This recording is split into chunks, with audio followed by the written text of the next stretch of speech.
Screen पे एक तस्वीर देख रहे हैं और इस तस्वीर में एक तरफ आपको अजीत डोभाल बैठे हुए दिख रहे हैं और दूसरी तरफ जो ये शख्स बैठे हैं ये कोई आम शख्स नहीं है, ये बहुत ज्यादा खास है। कितने खास हैं इसका अंदाजा आप इस दूसरी तस्वीर से लगा सकते हैं, जहां एक तरफ उत्तर कोरिया के राष्ट्रपति किम जोंग उन है और दूसरी तरफ ये मिलिट्री के लोग आपको देखने को मिल रहे हैं। ये मिलिट्री के लोग आम लोग नहीं हैं, ये रूस के प्रतिनिधि हैं, रूस के बेहद खास प्रतिनिधि जो पहुंचे थे किम जोंग उन से मिलने के लिए और इन्हीं में से एक शख्स यहाँ पर बैठा हुआ है अजीत डोभाल के साथ। ये मुलाकात बहुत ज्यादा खास है और सच बताऊं तो इस मुलाकात पर अमेरिका की भी नजर है और पाकिस्तान की भी नजर है। ये मुलाकात कहीं और नहीं बल्कि चाइना के अंदर हुई है, इसलिए भी ये खास है। एससीओ की समिट के लिए एनएसए अजीत डोभाल पहुंचे और मीटिंग में उन्होंने जो किया है वो चाइना को बिल्कुल पसंद नहीं आएगा। कहते हैं ना, तुम्हारी ही धरती में घुसकर कुछ ऐसा करना जो तुम्हें पसंद न हो, वो करके दिखाया है अजीत डोभाल ने।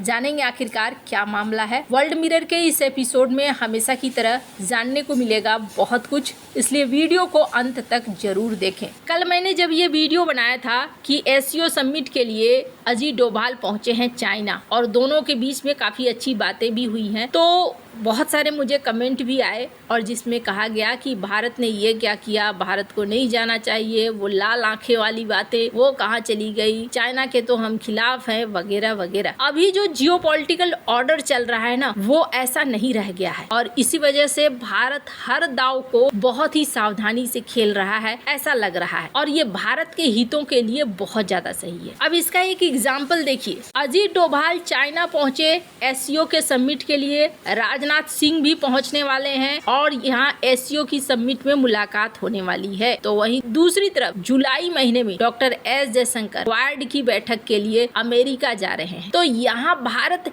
एक बैलेंस बनाकर चल रहा है और वही कर रहा है भारत जो उसके हितों के लिए सही है। अब इसका एक एग्जाम्पल देखिए, भारत ने अपनी तैयारियों को कमजोर करना शुरू नहीं किया है, भारत चिकनी चुपड़ी बातों में नहीं आ रहा है और इसका सबसे बड़ा उदाहरण ये है कि ऑपरेशन सिंदूर के समय भी भारत के पिनाका ने एक माहौल बना दिया था।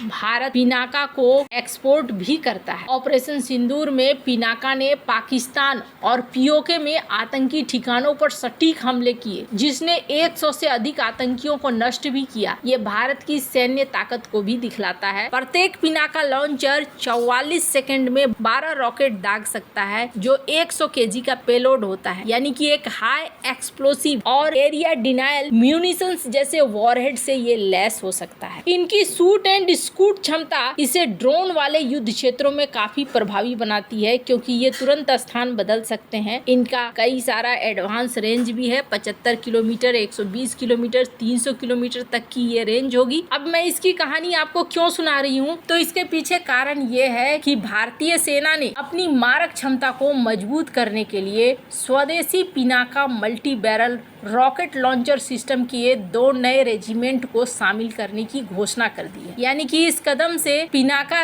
रेजिमेंट की कुल संख्या 10 हो जाएगी और पुराने सोवियत युग के ग्रैड BM-21 सिस्टम को धीरे धीरे बदल देगा भारत। ये विकास दिखलाता है कि भारत अब सैन्य क्षेत्र में आत्मनिर्भर होता जा रहा है। चाइना और पाकिस्तान को भी एक संकेत है कि हम अपने आप को मजबूत कर रहे हैं और अपने सीमाओं को बहुत ही ज्यादा सुरक्षित कर रहे हैं। खास करके अगर बात करें पाकिस्तान की, तो पाकिस्तान पहले भी इसका स्वाद चख चुका है और इस वजह से भी ये पाकिस्तान के लिए एक टेंशन भरी बात है, क्योंकि पाकिस्तान के पास ऑपरेशन सिंदूर के समय देखने को मिला था कि 155 mm के तोपखाने के गोले और 122 mm के रॉकेट की कमी हो गई थी। अगर पिनाका की बात करें तो पिनाका की जो रेंज है वो पाकिस्तान के कई शहरों जैसे इस्लामाबाद को भारतीय सीमा के भीतर से ही निशाना लगाने में सक्षम होगी। तो यहाँ पर भारत अपनी तैयारियों को पीछे नहीं रख रहा है, भारत अपनी तैयारियों में जुटा हुआ है। और इसी बीच अजीत डोभाल चाइना पहुंच पहुंचते हैं चाइना में। मीटिंग के दौरान